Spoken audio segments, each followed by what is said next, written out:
And she's back. All right, cool. Welcome, welcome. All right, let me do some quick introductions as people are joining. Where are my notes so I can say the information? Okay, all right, well, welcome. Feel free to type in the chat where you're connecting from if you are joining us live. And welcome. So today I'm going to introduce our guest speaker, Jennifer Henry, who's going to discuss her freedom framework for lifestyle recovery. And Jennifer has been working in the transformation industry since 2003, but it wasn't until 2010 that she really began her own personal transformation. So over the last decade, she has dedicated her life to helping others take their power back and experience a life of true personal freedom. So welcome. Thanks for joining us tonight. I will pass the floor. I will pass the floor over to you. I just wanted to say a few logistics. People know, ask questions if you have any. You can feel free to type them in the chat. I'll keep an eye out, either on Facebook or in the Zoom chat. And you're more than welcome to raise your hand if you have a question live, and I'll bring you on audio. So without much further ado, I will hand the floor over to Jennifer, and I'm going to turn off my video because I think she's got some slides she's going to try to share, and take it away.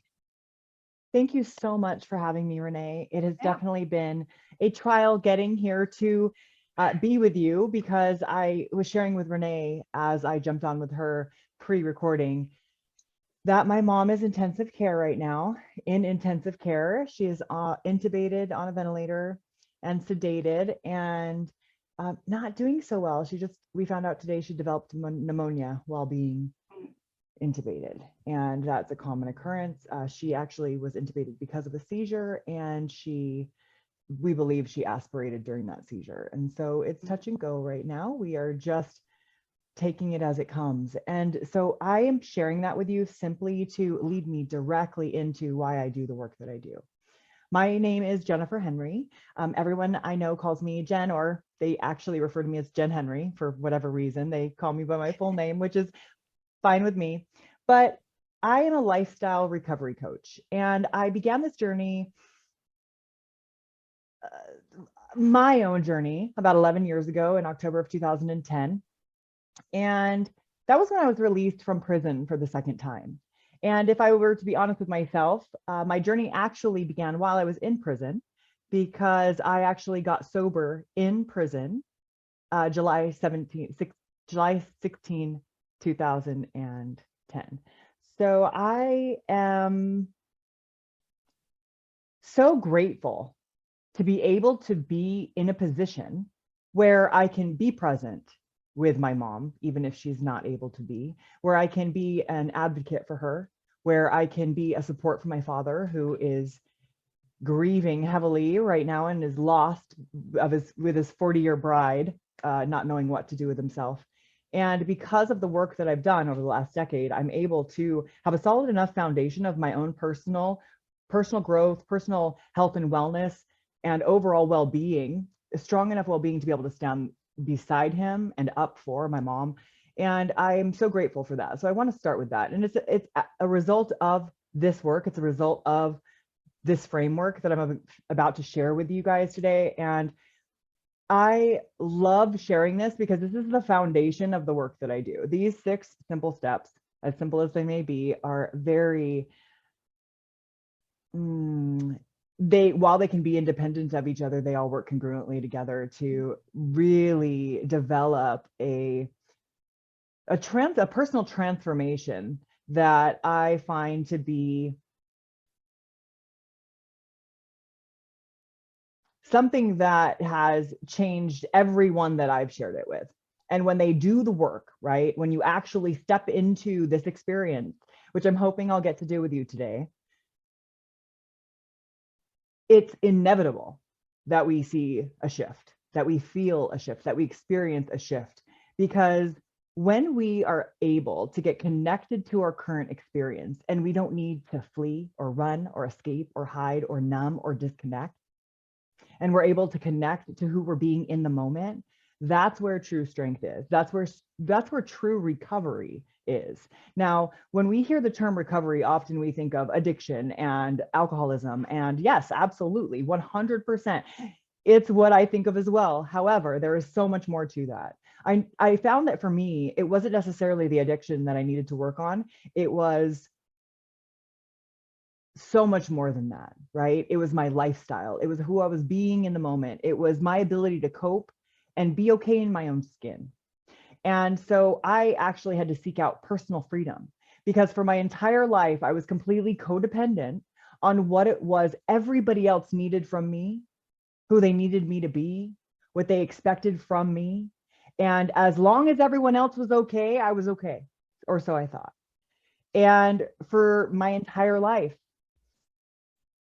when it was inconvenient for me to have a different opinion, I just didn't have it.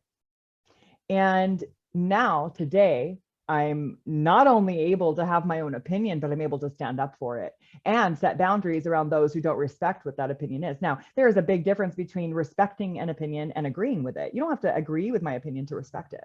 You don't have to agree with who I'm being or what I'm doing or my life in order to respect me or what I'm doing.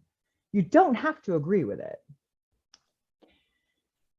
And so I'm going to get into it in just a second. And so I just wanted to preface this with the reason that I created this was because I needed my own personal freedom. I needed to experience what it was, I needed to figure out who the heck I was. I didn't know. I was whoever you needed me to be for so long that I had no identity. And so as I was released from prison in 2010, I was escorted directly to an inpatient rehab, a 6-month inpatient rehab with 60 women and 11 children. Of which I had none and cannot have. And so that was thrown at me for 6 months in my face. And then on top of that, I was housed with at minimum 8 people per room. And these are women who are also in this unstable place in their lives where they're not okay and they're trying to figure out how to be okay. And when I was released, I was on all kinds of mental health medication and seizure medication and things because I wasn't okay. And they were teaching me all this behavioral and cognitive therapy, and we were doing all this work, and they wanted me to feel all these feelings. And the reason that I fought for rehab upon release was because I knew that if I was released from prison again for the second time, mind you, I was only out 67 days the first time I was released, because I came out worse than I went in. I was housed with thieves and murderers and the most manipulative of people. And now, not only I had been formed around that, but now I had this like flag to wave that I was on parole and I'm a convict and I've been to prison, and I thought it was hard. I thought I was just, I thought that was it. I was so like that. And I don't think that I recognized that then, but I know that I felt like it gave me some kind of weird power. And with that, I destroyed myself and everything around me. And so I knew that when I was arrested again, that was the moment I knew this isn't working. Prison didn't work. I need real help. I need to learn how to live life. I need to learn how to deal with life and cope. I had no coping skills, and I had no idea how to deal with what was put in my way. Any kind of issues came up, and I wanted to run. And I realized that and realized I needed real help. And so I had fought for this 6-month rehab. And when I get there and they're teaching me all these things or trying to get me to experience anything, and I'm numb from medication. And so I won't go into that as a whole book on its own, but I weaned myself against medical advice, and I do not recommend this to anyone, but I had to do what I had to do to save my life. And so then the world started coming in, and I started feeling all the feelings, and it was uncomfortable, and I hated it. And all I knew was that I wasn't okay. And there was this old treadmill in the rec room. And now, mind you, we are all programming. If we're not programming, we're working. If we're not working, we're doing whatever, right? And so we're busy all day. And so at the end of the day, the rec rooms where everyone wants to come relax, play cards, watch their shows or their movies, and talk on the phone. And there was this old treadmill in the back of the rec room. And so I instinctively just got on it and I started moving. And I had to stand up for myself a couple times in order to be able to stay on that treadmill, because it was loud and everyone's trying to relax. We're all having a good time. And all of a sudden here, And everyone's like, are you kidding me? And I wasn't. I just knew that I had to move my body. I had to move this energy. And I started to connect to what I was feeling. And I started to listen to what it was that I needed, what my body wanted. And as weird as it was, I would do it. And I started paying attention. And the next 10 years have been epic. When we can connect to who we're being and what we're experiencing in the moment without fear, without judgment, without discomfort, or being able to stay in that discomfort without running.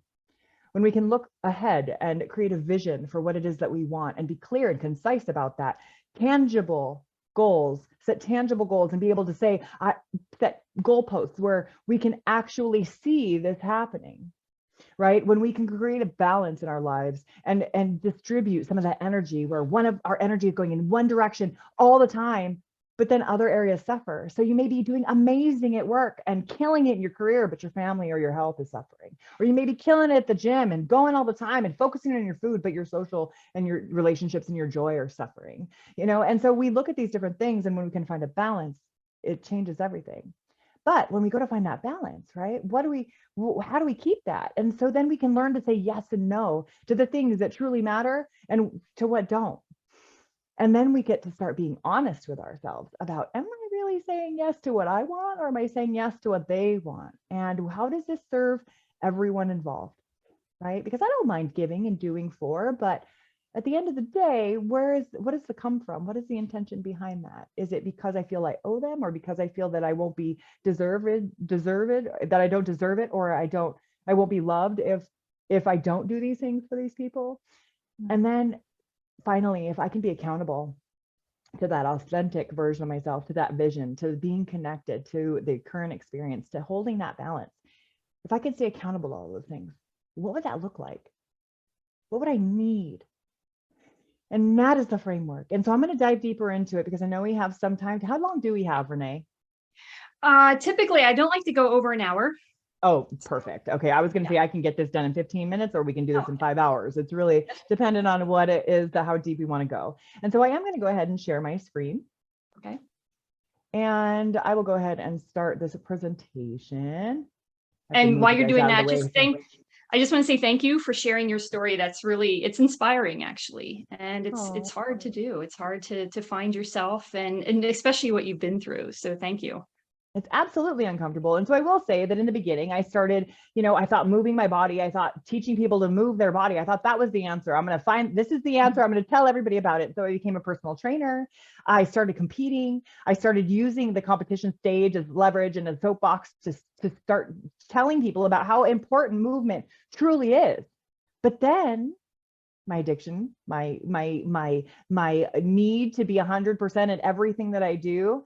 I developed orthorexia, which is where you're counting macronutrients in food and weighing food, and you can't eat anything unless you weigh it, and you can't veer off, and you're going to the gym and you're there for hours a day and you can't miss it, and you're taking check-in pictures you're completely obsessed. You have no life, you have nothing else going on. And I was losing myself again, and I realized I had to take a step back. I'm going to stop sharing my screen because this is an important part of the story, because this is where I really got into the work that I do. And so I'm competing. I've done like 15 shows at this point. I've gotten top 3 in all my shows, but I wasn't willing to take that next step that a lot of the women need to take in order to get to a professional level. And that's using performance enhancing drugs, right? And so there were certain things I was willing to do because, I'll do this as a little fat burner. I'll do this as a little muscle gainer, but anabolic steroids or anything like that, I just wasn't willing to do. And I realized that I was taking second place to women who were willing to do those things. And I kept judging myself against these women who were doing something I wasn't willing to do. And so I'm a zebra standing next to a giraffe going, God, I wish I had a neck like that.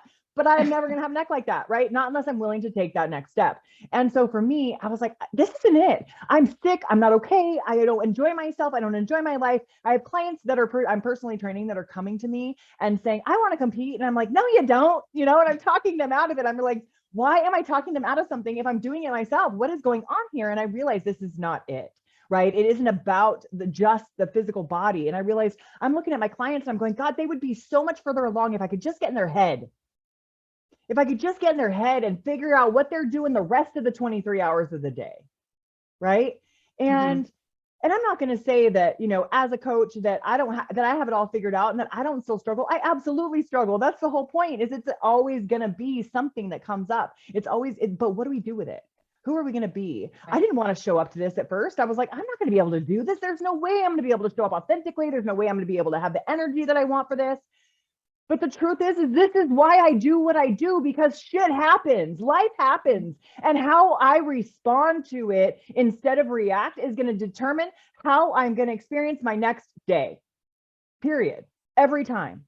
And so, yeah, stuff's going to happen. Life's going to happen. And so when I can get in my client's head and I can work with them and I can help them to understand that who they're being once they walk out those gym doors is just as important as who they're being when they're staring at me crying because they don't want to stop and they won't because they're in front of me, right? They need to take that outside with them. And so I had to figure out how to make this applicable. What is a way that I can create this kind of different kind of strength for them outside? And so this is the freedom framework. Awesome. Okay. So in my business, I believe that the inability to connect with who we truly are and what we want in life has seriously led to the decline of our society's mental and physical well-being. It's completely robbed us of our joy, right? And so our goal, my goal, is to shift the growing epidemic of chronic disconnection. Overeater, disconnection. If you Netflix all day long, disconnection. If you are working out for 3-4 hours a day, disconnection. If you are completely focused only on what you're putting in your mouth every single day and getting on the scale every day, disconnection, right? So I want to help as many people as possible find their purpose, take inspired action, and create an authentic life of health, happiness, and inevitable success. The framework, we just covered it, but we're going into detail now. Connection, alignment, balance, boundaries, authenticity, and accountability. When we look at connection, what are you currently experiencing in each of these areas of our life? When I dig in one-on-one with a lot of my clients, we definitely get into more areas than this, but as a general rule, there's 5 or 6 basic areas of our lives that we really need to make sure are in focus, that we really need to make sure that we are paying attention to, that we are giving of time and energy. What does your health look like right now? Not what you want it to look like, or not what you feel like it should look like. When we look at this, when we start to look at what is going well and what is not going well, we get to get specific. It's like Google Maps. Say I want to go to New York. Oh, my Google just kicked in. It heard me, they're listening. Say you want to go to New York. If I type directions to New York in my phone, what does it need in order to give me proper directions? How do I know whether to go left or right, forward or backwards from where I'm standing? Connection. What am I currently experiencing? What is my current location in health? Am I underweight? Am I the weight I want to be? Am I overweight? What does my nutrition look like? What am I eating on a regular basis? Am I eating foods that my body loves? Or am I eating food that my insecurities love, or that my instant gratification love? Am I moving my body regularly, or am I sedentary? What does my mental health look like? Am I loving the person I'm looking in the mirror Am I judging her? Am I comparing her or him to somebody else, thinking that it should be something or somebody else? What are your relationships like right now? Do you have good relationships in the sense that you are openly communicating? Are you distant? Are you disconnecting? What does it look like? Your career. What's going well? What's not going well? And so if you were to take a piece of paper, and something I want to share with you, Renee said that I can do this for you guys. So I'm going to put together, I believe I have one already created. If I don't already have it created still, because I believe I split it up for my courses, but if I don't, I will slap it together and I will give you guys a copy of this workbook so that you can go through on your own time, watch this replay. And while this doesn't necessarily line up exactly with the workbook, you will understand the workbook on its own and be able to get this from that. Awesome. Awesome. Great. Thanks, Renee. And then personal growth. What does your personal growth look like? Or your education, right? Your willingness to learn something new, to shift something, to be more successful in your life. Your finances. What does your relationship look like with your finances? What does your connection look like with your finances? What does your finances actually look like? What's going well with your finances and what's not? And spirituality, whatever you believe in outside that you can hold faith in, right? And whether that is God or Buddha or Muhammad or the source or energy or your highest self, whatever it is that you look to for inspiration, that you look to for guidance, that you lean on for that high vibe energy. What's going well? Do you have that? Or do you not? If you do have that, is it as you would like it to be? Get connected, right? I'm not saying decide what you want at this point. I'm saying decide what is going on right now.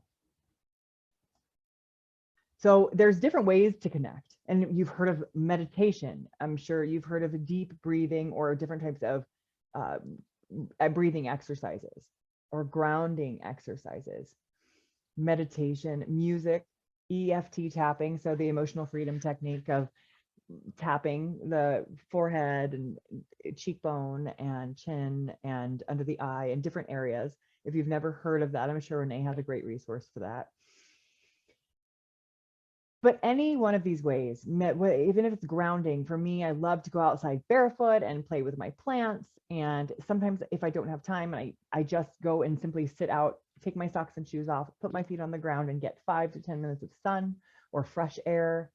Sometimes I don't have that ability either. So I just sit and take multiple deep breaths and clear my mind.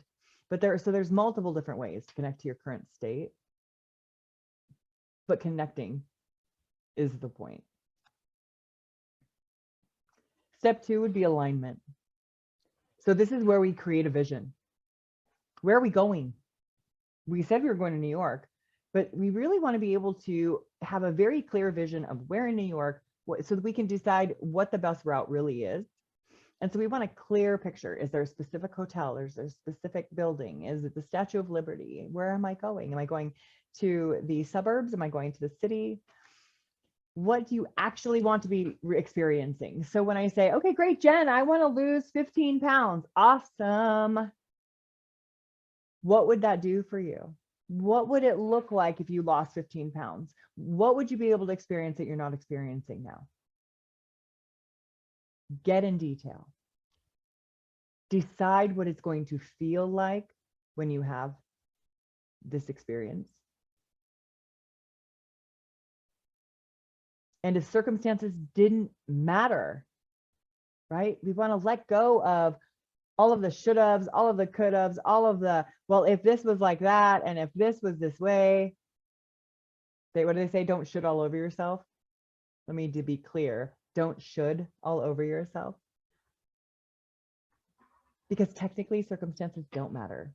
They're just circumstances. So we want to create a clear, detailed vision. Where are you? What are you wearing? How do you feel when you have this experience or this life? What are you thinking about? Who are you being? What does your day consist of? And I want you to ask yourself, what's important? What would happen that isn't happening now? And most importantly, especially if you come from a codependent place like I do from intention, what would this do for others in your life? If you were 15 pounds lighter and you had more energy and you were able to feel better in your own skin and you were able to go and do more things that you loved, what would those things be? Get specific. How would you and your family be closer? How would you and your friends be closer? How would anyone else benefit from you attaining a goal that you've sought out for so long? Step 3, balance. This is where we get to take a look at when we have all the different areas. I'm going to double check this and see. Yep, perfect. So I just want to make sure that I say what areas of my life are getting all of my energy and attention and what areas aren't getting enough. And this is where I don't think it's in this workbook, but there's a wheel, and I'm not sure if any of you are familiar with the wheel of life, but it has multiple different areas on it. And when you look at this wheel, the idea is to decide what areas, right, are getting the most attention, what areas are getting all of your energy and your effort. So is all of your energy and effort going into your health, which is great, right? We don't want to condemn that, but at the same time, is it affecting my relationships or my career or my finances or my education or my spirituality in a negative way? For me, in a way, it was. And so I had to take a step back. And I got to take a look at how was me competing or judging myself constantly or being super harsh on myself and not allowing myself to go out and do anything fun. How was that affecting my relationships? How was that affecting my spirituality? My finances looked good.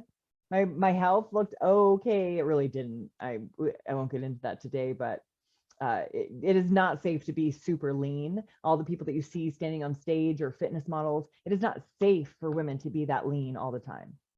And so it took a lot for me to find a balance.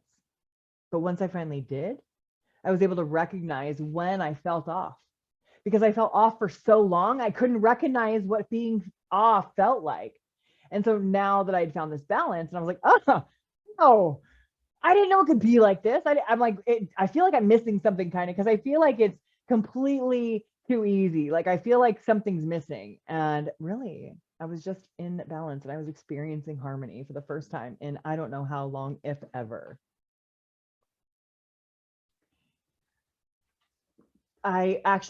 One of the ways that I have my clients measure this, and I forgot that I put this on here. This is actually a very old slideshow.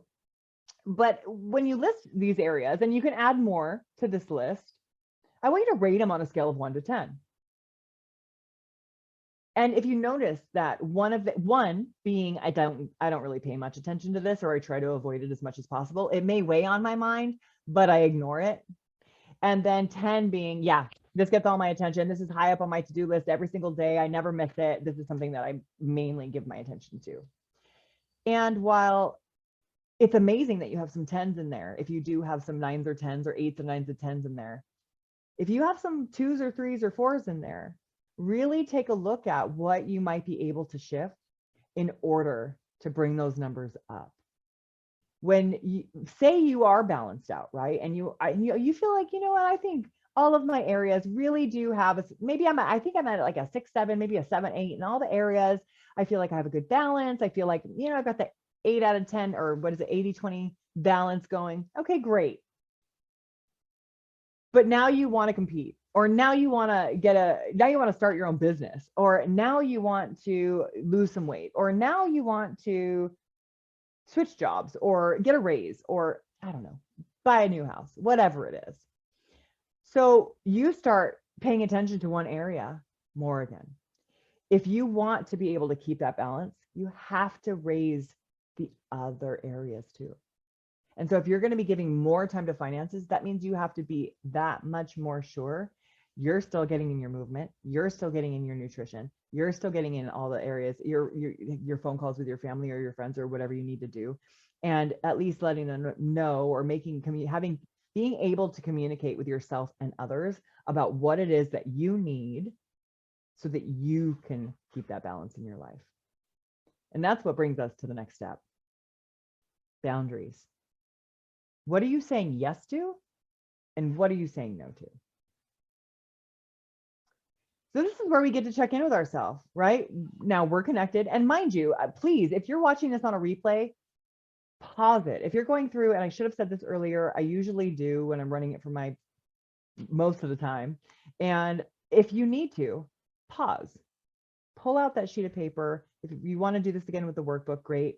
Pull out that sheet of paper and a pen and go through and write down what's going well and what's not going well. I'm going to pause here because we're halfway through. So far, we've covered connection,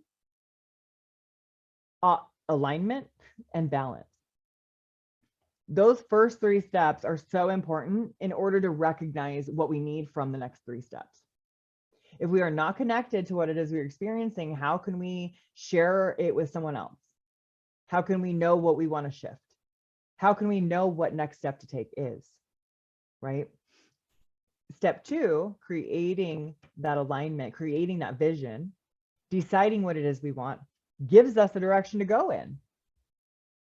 If we don't know where we're going, how do we know which way to turn? And then balance, being able to create and distribute my energy throughout the day, throughout the week, throughout the month, throughout the year, so that I can not only do the things that I have to do, but I can do the things I love to do and that I want to do and that bring me joy and give me life. Now, this is where oftentimes self-sabotage starts stepping in. It feels really good to start making the plan and to start just creating everything. January, we love creating our vision boards and everything, and that's great. We're manifesting gurus now, right? We're going to make this happen. But then our family or a friend or a kid, somebody in our life that matters too much comes in with that doesn't work for them, or they're not okay with it, or they need you to be something or do something different. As someone who has literally dedicated their life to helping others, I get it. But I had to learn how to help with purpose and to keep the risk and to continue to respect myself for the decisions that I was making. And I couldn't respect myself if I was making all my decisions based off what other people needed from me, because I was never going to be okay. And I knew that now because of the life that I had lived previously, because I knew that the reason that I ended up in the situations that I ended up was because I was numb. I was whoever you needed me to be. And it led me down some really ugly roads, because what do givers find? They find takers. It's like a magnet. It's like, it's what is the word I'm looking for? Destiny, right? I had a different word, but that one works, because it's just what happens, because we give and we give and we give and we give. What happens when we feed the seagulls, right? And I hate to compare that, but it's the truth. And so when we start to look at our giving energy, we have to look at the fact that we only have so much energy. So it has to be an energetic exchange. I don't think that it's necessary for people to do what you've been doing for them and return the exact favors and, oh, well, what am I getting out of it? That's not it at all. It's absolutely simply an energetic exchange. And when I give of myself, I know now where it's appreciated, where it's received, and where it falls into a black hole or on deaf ears, or into that place where I know you feel it when you give and you give and you give and you give, and you're like, what's happening? Why is it, what, there's got to be some kind of return on this, right? And you start to feel guilty for feeling like you should be getting something out of it when you're really not trying to get anything out of it. It's a vicious circle. And so that's where I've run many classes around, and we almost called this that, but how to say no without feeling guilty. This is the exact workshop I give with that title: how to say no without feeling guilty. You get connected to what's going on, you figure out what you want, and you figure out what you need to be okay in your world. And then you start to decide who fits in that and what fits in that and where your energy goes and can come back and can be sustained. We have to create a sustainable environment for our energy and our joy and our love and our kindness and our generosity. And we have to be able to continue to do that if that's something we love to do. And if we give to the wrong areas, we won't get to keep it. So we have to know what we're saying yes and no to, and we have to be able to recognize where what we're saying yes to is serving us and what we're saying no to isn't serving us. Because sometimes not only do we say yes to others, but then we start saying no to what is no longer serving us. Or I'm sorry, we are saying no to things. I'm going to backtrack. When we are saying yes to things that do not serve us, that means we're also saying no to what would serve us. So if I'm saying yes to babysitting your kids every day after school because you need a sitter and I'm the auntie and I'm good and I love them, what am I saying no to? I'm saying yes to being able to spend time with, my friends' kids and all these things. And I love that, right? Love that. That's definitely something I would love to do. But every day, and I have three businesses to run and a health and a family to take care of. Is that something that is feasible for me, really? So what am I saying no to? I'm probably saying no to something, right? Maybe I'm saying no to time after work with my husband. Maybe I'm saying no to, relaxing, which is something that I need. Rest is a revenue generating activity. If you've never heard that before, write it down. Rest is absolutely a revenue generating activity. And so if I say yes to this, what am I saying no to? If I'm saying no to this, what am I saying yes to? So I know for me, if I say no to the fourth cookie, that means I'm saying yes to my long-term health, right? If I say no to the gym, I'm saying no. I'm saying yes to depression, chronic anxiety, all kinds of fun, good stuff that I get to experience with my dual diagnosis. And so we get to decide, if I say yes to this, what am I saying no to? And if I say no to this, what am I saying yes to? And I kind of repeated that 18 times, so I'm pretty sure that's clear. If not, I would love to know. I'm not seeing too much in the chat, too much activity, but I would love to know what's come up for you guys so far. If you are resonating with this, give me a high five or let me know, yes, I get it, I'm with you. And let me know, what are some things that you may struggle setting boundaries around? Do you experience guilt? I'd love to know.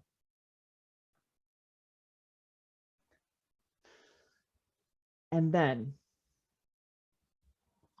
oh, I just checked the chat, and yes, Renee was talking about the wheel of life, loving the wheel of life. Yes. So the authenticity.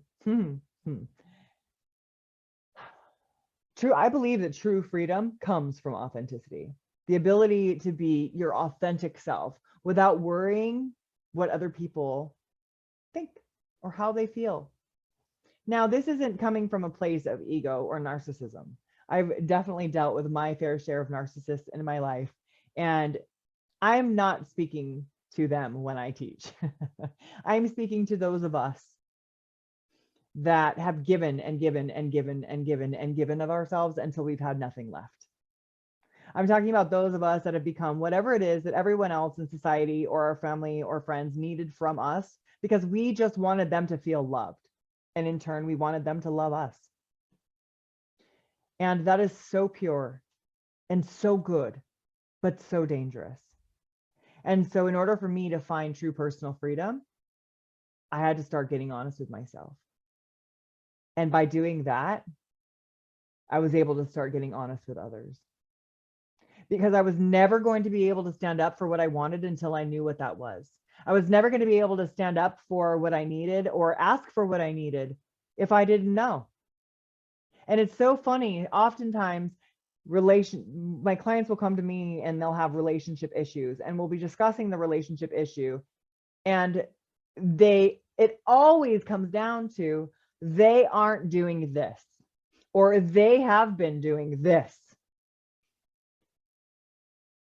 And if you don't even know what you want, how is your spouse supposed to know? If you aren't taking care of yourself, if you haven't taken control of what it is that you need in your life to be the best version of yourself, to be happy and feel free and joy and excited about waking up in the morning, if you haven't figured that out, how the heck is your spouse supposed to know what to do? In order for us to have successful relationships with others, We have to have a successful relationship with ourselves. Otherwise, those other relationships aren't real. And that's probably an unpopular opinion. And I'll probably get, I get slack for that sometimes. And I'm okay with that. Because I do not believe that you can have an authentic relationship with someone else until you know who you are. So are you being honest with yourself or others about where you are and what you need?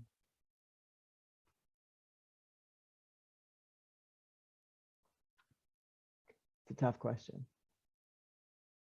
But we really do believe that true freedom comes from our ability to be our authentic selves, to speak our truth without fear of rejection, judgment, or abandonment, knowing that the people that are in our lives, the people that matter don't mind, and the people that mind don't matter.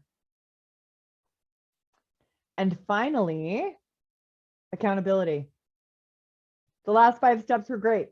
And they were the only 5 steps for a long time. I would say the first 3 years I was doing this.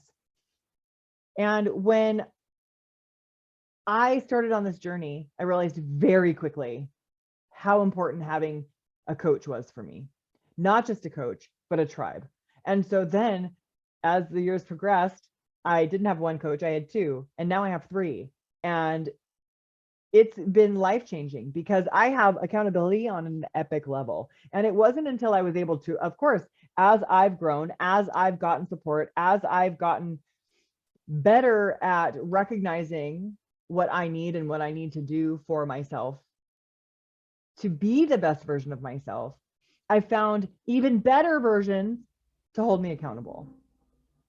And so I'm curious to know what it is that you are doing to hold yourself accountable. It doesn't have to be a coach. It can be a community. It can be a team of some sort. Are you on like a baseball team or a sports team of some kind? Or do you go play bingo and have a group or bunko or any kinds of those games and have a group of people that you are accountable to and can help hold you accountable to something?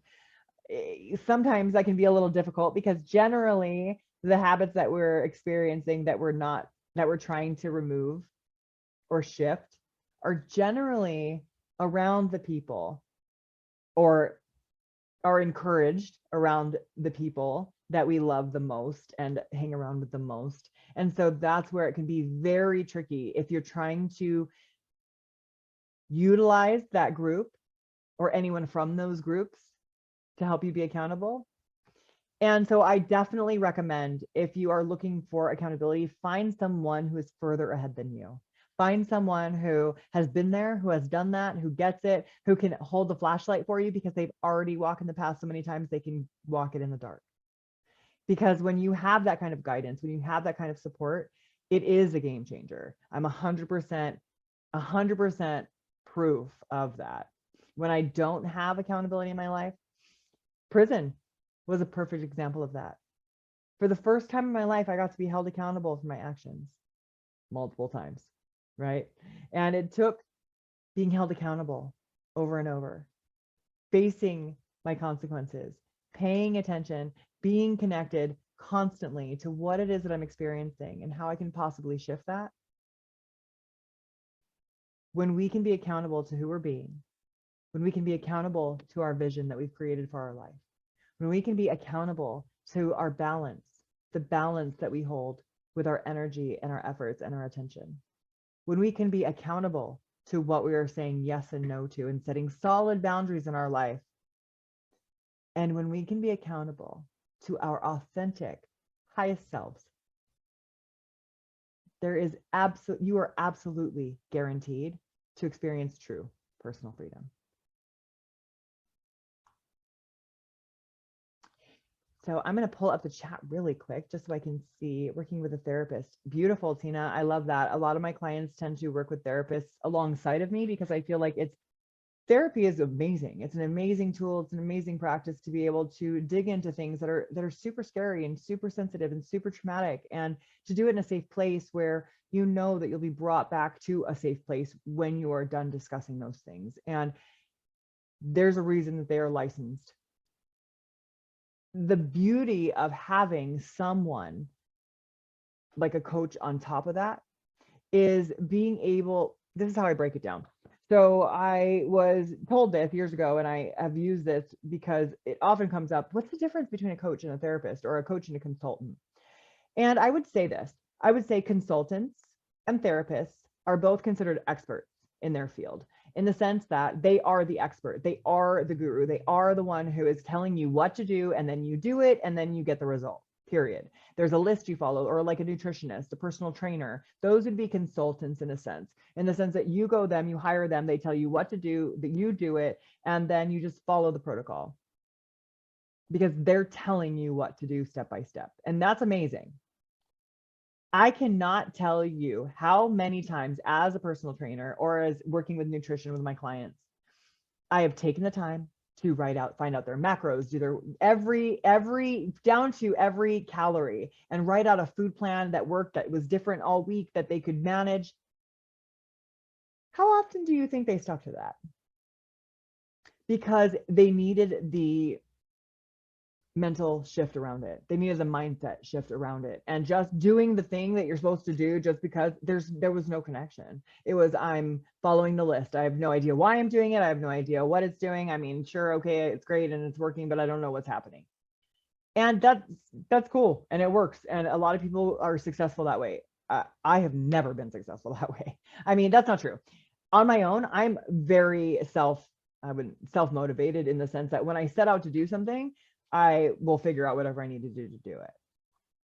But to continue doing it once I've done it and like it's kind of boring now, yeah, this is probably the 15th time, if not 20th time I've delivered this framework. And every time it gets more and more comfortable.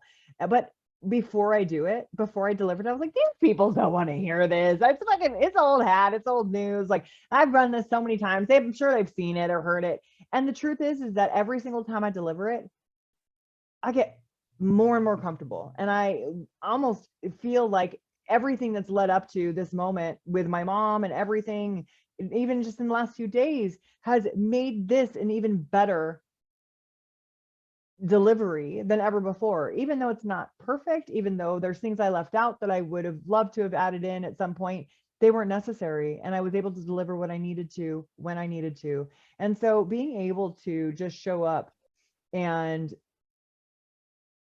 do my best and absolutely know that that's enough and be okay with that. Like, that is something I never thought I'd be able to say I can do.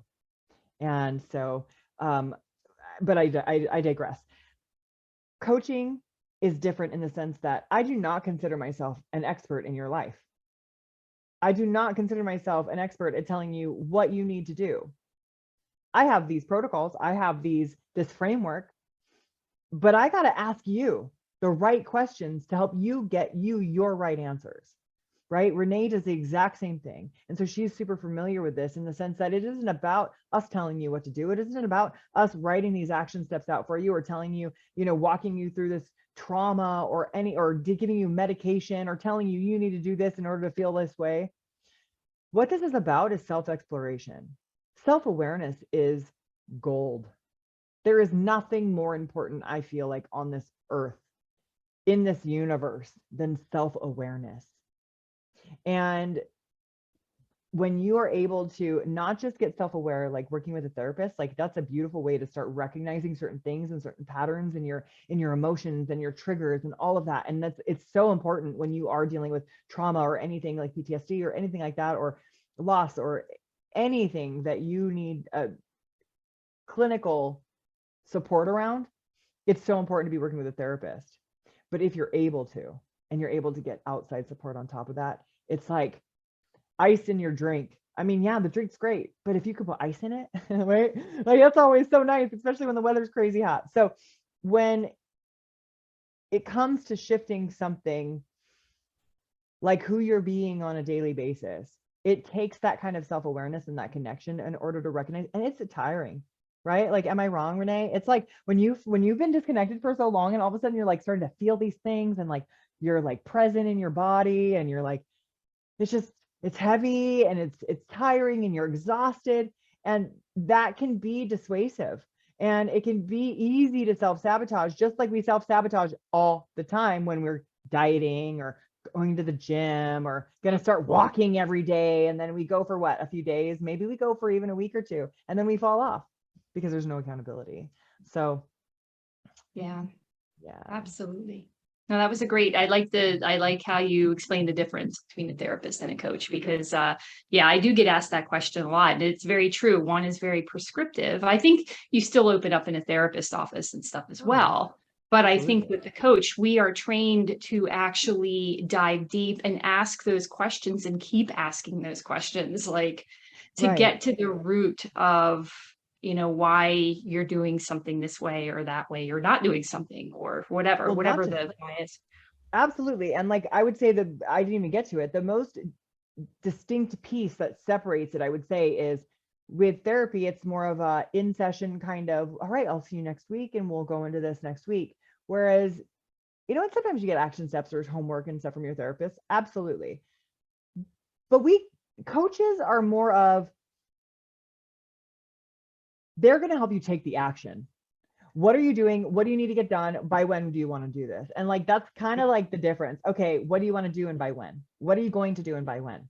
And we get the by when date. And then we get to support you through until that by when date. And when that by when date comes, we get to help you set a new goal instead of just falling off into like, okay, that was good. Okay, go fizzle off Yeah, into whatever it is that we're doing, right? We get to yeah. continue to make these incremental steps and take these Mhm. incremental steps to where all of a sudden now we've developed a strategy, and all of a sudden now we have a framework for you, and all of a sudden now you already are halfway down this road and you didn't even realize it, and you're already a completely different person. You don't even remember what it was like from your first session. So then we have to send you your first session so you realize, oh crap, I was really lost and I was really confused and I was really sad and I was really scared and I was really not sure. And now I'm so confident and I'm so sure of myself and I have all this energy and I'm 10 pounds lighter and I'm doing this thing and I'm doing that. And I'm showing up on time to places where I was never on time before, and whatever it is that you're doing, right? These little things, this little bit of support throughout. It's what are you doing and by when, right? And that's the Mhm. big difference, is getting Yeah. you moving forward and taking the action and getting the results.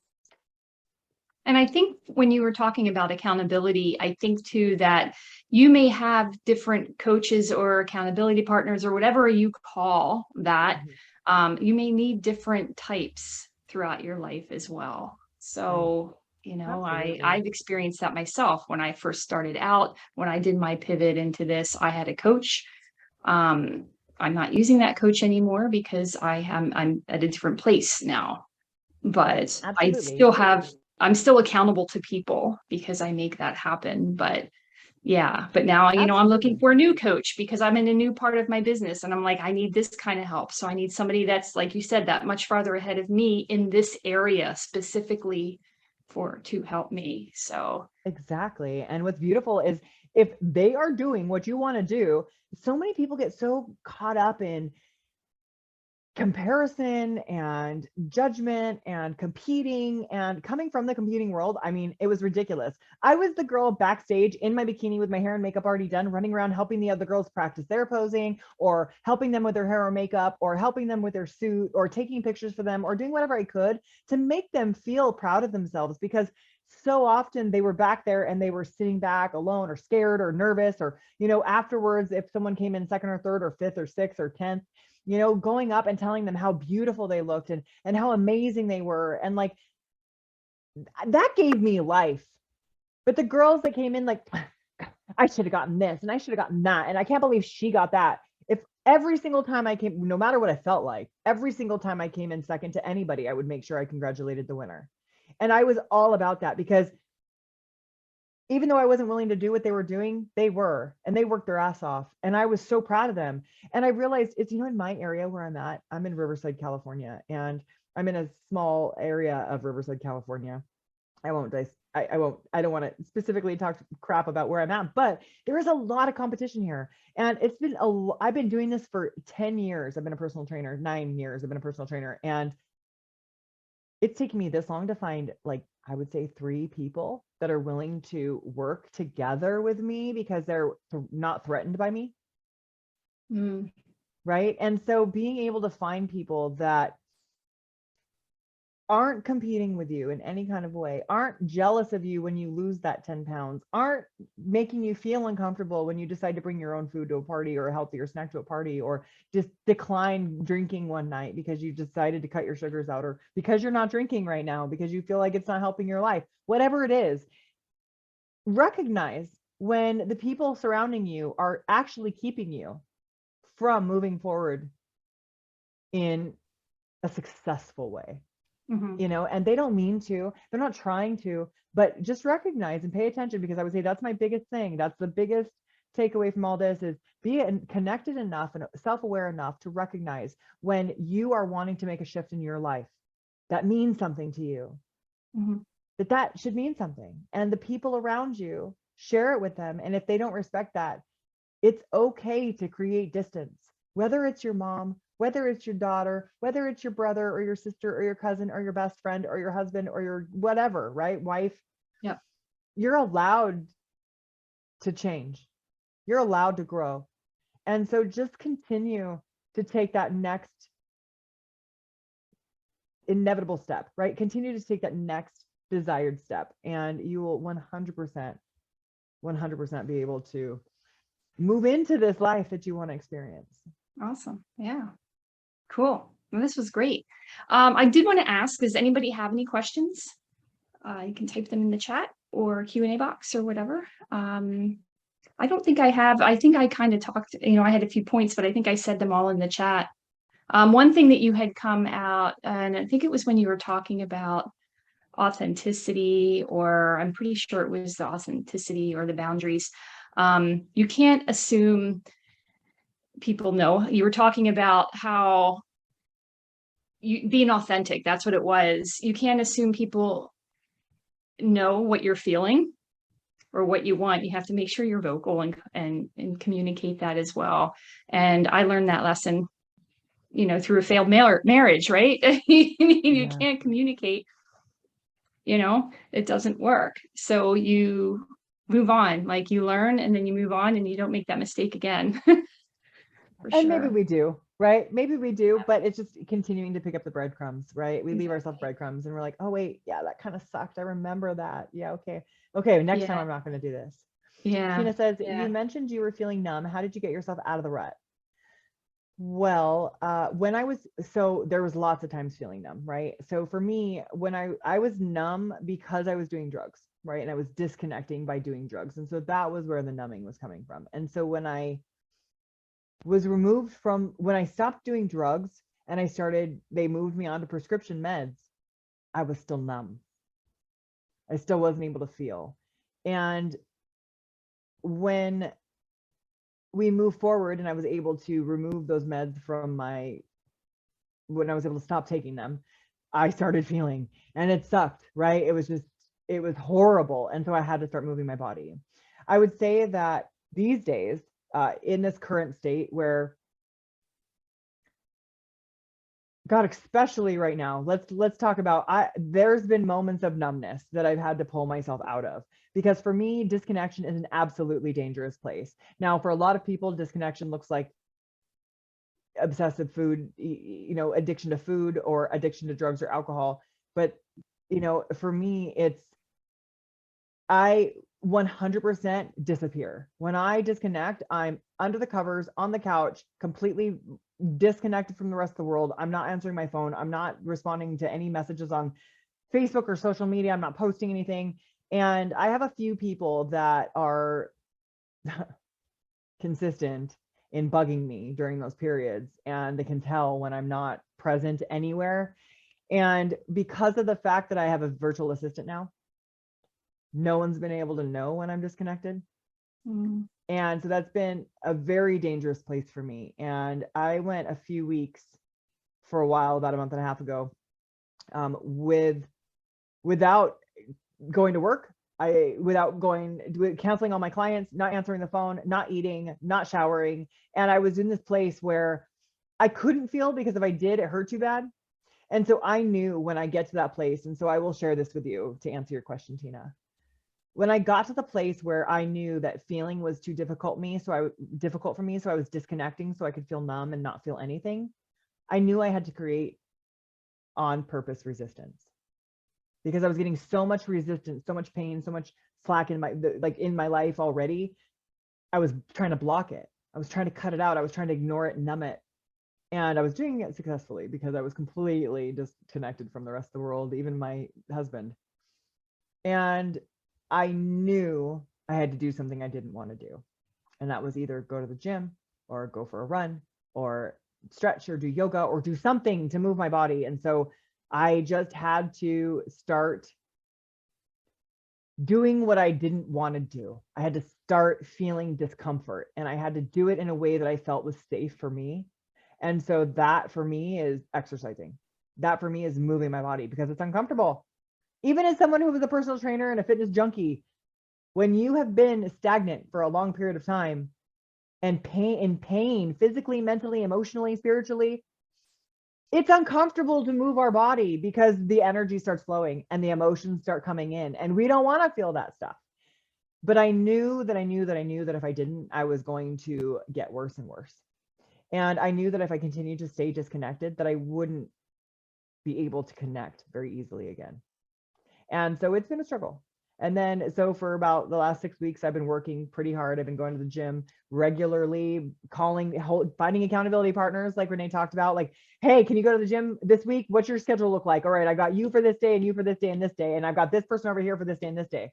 And while sometimes I'm late and sometimes I end up having to move the times because I'm having to be accountable to these people and because I don't want to disappoint them because I'm super codependent, right? Even though I'm in recovery, like I consider myself in recovery from codependency. The truth is, I don't like disappointing people. That's never going to change. And so, it helps me to show up for myself because I've made this commitment and I'm loyal to a fault, true to my word to a fault, which is why I had to really learn how to honor my yeses and nos. And if I say yes to something, which I used to do all the time, I had to recognize, like, if I say yes to this, that means I have to show up. Right. Yep. And that is the way that I kind of have been pulling myself out of that this time. And it's still difficult. I mean, just getting in 2 of these, whereas I was drinking 3 or 4 of these a day, and I'm just up to 2 now. It's taking me 6 weeks. I was barely getting 1 in. I wasn't drinking any water. I wasn't doing anything. I'm a health coach. I'm a life coach. This is what I do. I help people I make 6 figures a year, helping people to change their lives. And yet here I was, because something was going on with my mom. And so I was falling apart. Right. And all of it was disintegrating right in front of me. And I thought, wow, this is amazing. Okay, great. And like, I had to like reframe that somehow to being, I'm so excited to be able to source this experience for my clients, because I know I'm not the only one who's going through this. I know I'm not the only one who wants to disconnect and hide from the world and watch Netflix and binge on anything that's in front of me. And I know that the only way that I'm going to be able to pull myself out of this is to do the hard things. Yeah. And do something that makes me uncomfortable. Yeah. Well, and that's it. Nobody's perfect, and you are going to fall back. I mean, as you mentioned, recovery is, whatever it is you're addicted to or whatever, you always have that. Even though let's take alcohol, right? If you have been sober for so long, it's not that it's going to get easier to stay the longer you are. You still have that urge. You still have that tendency to want to have it. It's always going to be a struggle, and it's going to be work for you to keep it, right? So it's the same with whatever you're recovering from, I would assume. Absolutely. Yeah.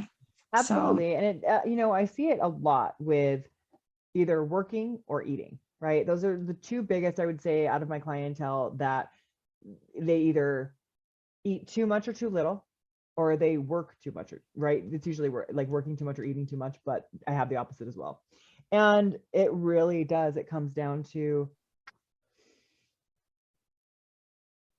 recognizing self-awareness, right? Recognizing when you're doing something to escape, when you're doing something to disconnect, when you're doing something for that instant gratification or that numbing effect, or that, like, I guess instant gratification is the best way to put it. Yeah, exactly. Well, awesome.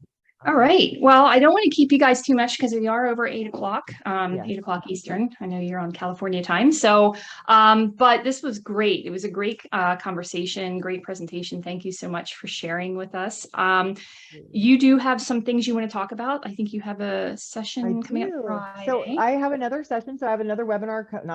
I have a webinar coming on Friday, creating consistency. And so it's the secret 5 steps to making new habits stick. And so it's just a trick that I've learned, a couple different tricks that I've learned over the years to starting to create a new habit and actually be consistent with it.